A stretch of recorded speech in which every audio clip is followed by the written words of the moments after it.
दोस्तों, आप जानना चाहते हैं कि आपका बैंक बैलेंस कितना होना चाहिए टूरिस्ट वीजा के लिए? बैंक बैलेंस कितनी देर तक मेंटेन करना है? ई स्टेटमेंट लगानी है या फिर बैंक से जो स्टेटमेंट हार्ड कॉपी मिलती है वो लगानी है? कितने सारे सवाल, जवाब मैं आपको दूंगी। सबसे पहले बात करते हैं कि अगर आपने टूरिस्ट वीजा किसी भी कंट्री का अप्लाई करना है तो आपका बैंक बैलेंस कितना होना चाहिए। अगर आपने कनाडा का अप्लाई करना है वीजा, तो उसके लिए सबसे पहले आपको 6 से 7 लाख आपके अकाउंट में होने चाहिए या फिर 5 से 7 लाख होना चाहिए। अगर आप शेंगन कंट्री का अप्लाई करना चाहते हैं टूरिस्ट वीजा, तो उसके अकॉर्डिंग आपका 5 से 6 लाख आपके अकाउंट में होना चाहिए। ऐसे यूके और ऑस्ट्रेलिया के लिए भी है। ये अमाउंट कहीं पे भी लिखी नहीं होती कि इतना बैलेंस आपके पास होना चाहिए। ये एक सिंपल सी कैलकुलेशन है। अगर मैं आपको समझाऊं तो आपको पता लग जाएगा कि मैं किस हिसाब से बैंक बैलेंस आपको मेंटेन करने के लिए कह रही हूँ।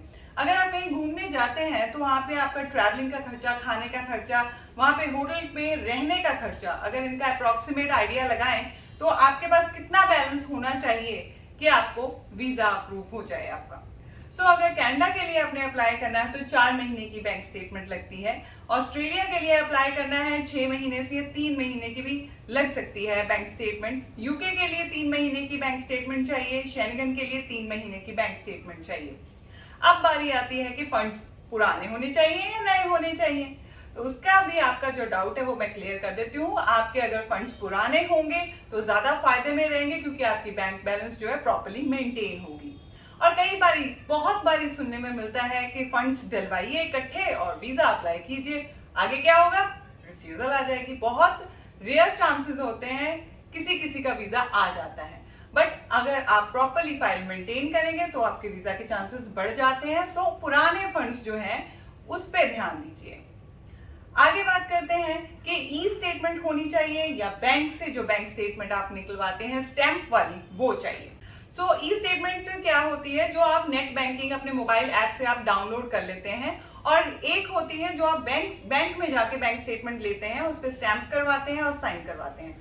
दोनों जो बैंक स्टेटमेंट्स हैं कनाडा के लिए भी वैलिड है, ऑस्ट्रेलिया के लिए भी वैलिड है, यूके के लिए भी वैलिड है। बट अगर मैं शेंगन की बात करूं तो उसके लिए आपको बैंक जाकर बैंक स्टेटमेंट लेनी पड़ेगी, उस पर स्टैंप लगवानी पड़ेगी और साइन भी होने चाहिए। ये थोड़ा सा छोटा सा डिफरेंस है जो आपको समझना पड़ेगा। अब कई लोग क्या करते हैं, जब फाइल अप्लाई करनी है सीए रिपोर्ट लेके आ जाते हैं और कहते हैं कि सीए रिपोर्ट भी फाइल में लगाई जाए, जिसकी जरूरत बिल्कुल नहीं है। आपकी फाइल जो है उसमें अगर आप लिमिटेड और इंपॉर्टेंट डॉक्यूमेंट्स लगाएंगे तो ही फायदा है। बेफजूल के इधर उधर से इकट्ठे करके फाइल में डॉक्यूमेंट्स लगाने की जरूरत नहीं है। सीए रिपोर्ट की जरूरत नहीं है। बैंक स्टेटमेंट चाहिए, आईटीआर चाहिए, आप जो काम करते हैं उसके डॉक्यूमेंट्स चाहिए, बट उसके अलावा फालतू के डॉक्यूमेंट्स लगाकर अपनी फाइल ना बिगाड़िए। जी, एक और बात मैं आपको बताना चाहूंगी जाते जाते कि कईयों का क्या होता है कि करंट अकाउंट होता है, जो बिजनेस करते हैं मैं उनकी बात कर रही हूँ, उनके पास सेविंग्स अकाउंट भी होता है, करंट अकाउंट भी होता है। अगर दोनों अकाउंट है बहुत बढ़िया है, दोनों की बैंक स्टेटमेंट आपने लगानी है। अब कईयों के पास क्या होता है, करंट अकाउंट नहीं होता है, वो अपने सेविंग अकाउंट में ही सारी बिजनेस की ट्रांजेक्शन करते हैं।